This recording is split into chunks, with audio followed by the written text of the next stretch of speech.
Start.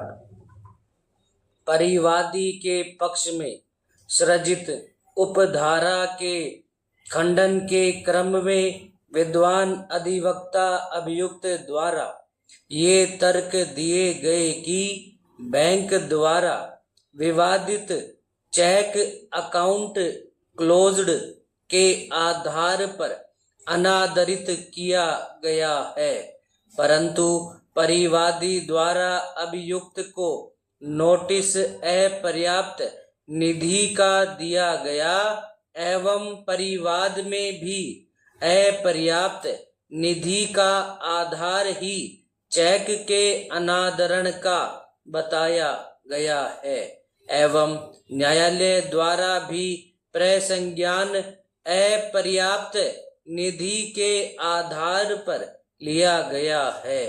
प्रसंज्ञान के आदेश के अपर्याप्त राशि अंकन होना जबकि रिटर्न मीमो पर अकाउंट क्लोज्ड होना दोनों ही विरोधाभासी है, जिस कारण अभियुक्त के विरुद्ध लिया गया प्रसंज्ञान आदेश त्रुटिपूर्ण होने से अभियुक्त के विरुद्ध संपूर्ण कार्यवाही विफल हो जाती है।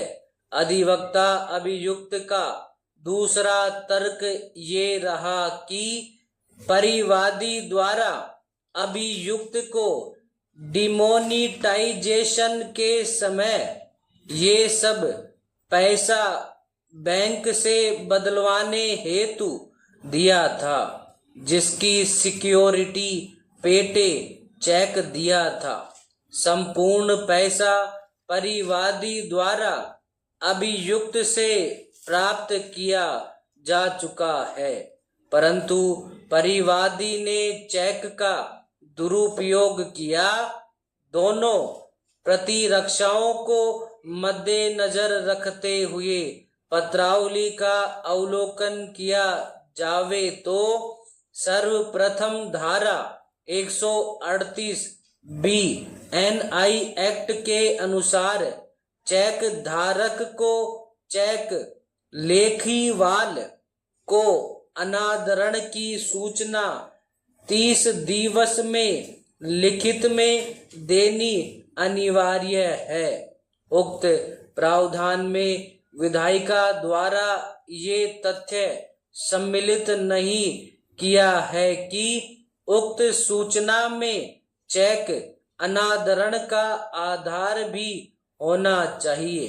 अतः स्पष्ट है कि विधायिका की मंशा ये रही है कि चेक लेखीवाल को उसके चेक के अनादरण की सूचना अनादरण के 30 दिवस में प्राप्त हो जाए एवं ये भी विधि का सुस्थापित सिद्धांत है कि न्यायालय द्वारा अपराध का प्रसंज्ञान लिया जाता है। पैरा हस्तगत प्रकरण में ये तथ्य पूर्णतया स्पष्ट है कि विवादित चेक परिवादी द्वारा बैंक में लगाए जाने पर चेक का अनादरण हुआ है, जिस बाबत परिवादी द्वारा लेखीवाल को अपने अधिवक्ता द्वारा जरिए रजिस्टर्ड एडी नोटिस प्रेषित किया गया एवं उक्त नोटिस की प्राप्ति के पश्चात 15 दिवस तक अभियुक्त द्वारा परिवादी को विवादित चेक में अंकित राशि का भुगतान नहीं किया गया।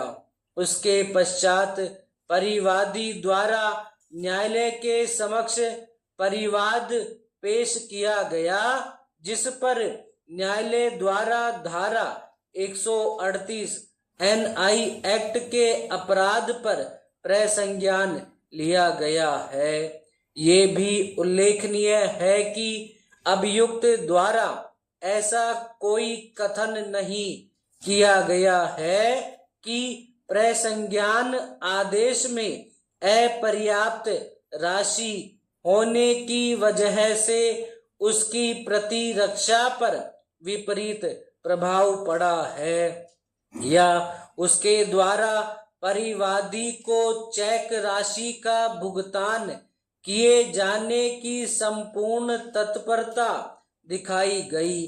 परिवादी की ओर से पेश साक्ष्य PW2 द्वारा साक्ष्य दी गई कि चेक अनादरण के समय अभियुक्त के खाते में कोई राशि नहीं थी। अतः न्यायालय के विनम्र मत में प्रसंज्ञान आदेश में अपर्याप्त राशि होने के आधार मात्र से अभियुक्त के विरुद्ध विचारण विफल नहीं हो जाता है। अतः उपरोक्त विचरण अनुसार न्यायालय अभियुक्त का ये तर्क अस्वीकार कर खारिज किया जाता है। अभियुक्त द्वारा दूसरा तर्क ये लिया है कि परिवादी ने अभियुक्त को डिमोनिटाइजेशन के दौरान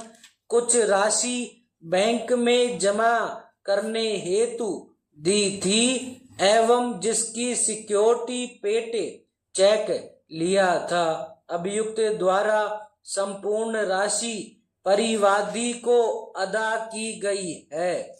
बावजूद इसके परिवादी ने चेक का दुरुपयोग किया। इस बिंदु पर पत्रावली का देखा जावे तो अभियुक्त द्वारा दिनांक 16/8/2019 को प्रकरण में प्रथम उपस्थिति दर्ज कराई। उस दिन अभियुक्त पर न्यायालय द्वारा आरोप पृथक से विरचित कर सुनाया गया। उक्त आरोप में अभियुक्त द्वारा ये कथन किए गए हैं कि सिक्योरिटी पेटे चेक में ज्यादा राशि भरकर परिवादी द्वारा लगाया गया है। बयान मुलजिम में अभियुक्त द्वारा खाली चेक का दुरुपयोग किए जाने का कथन किया गया है। विराम समाप्त।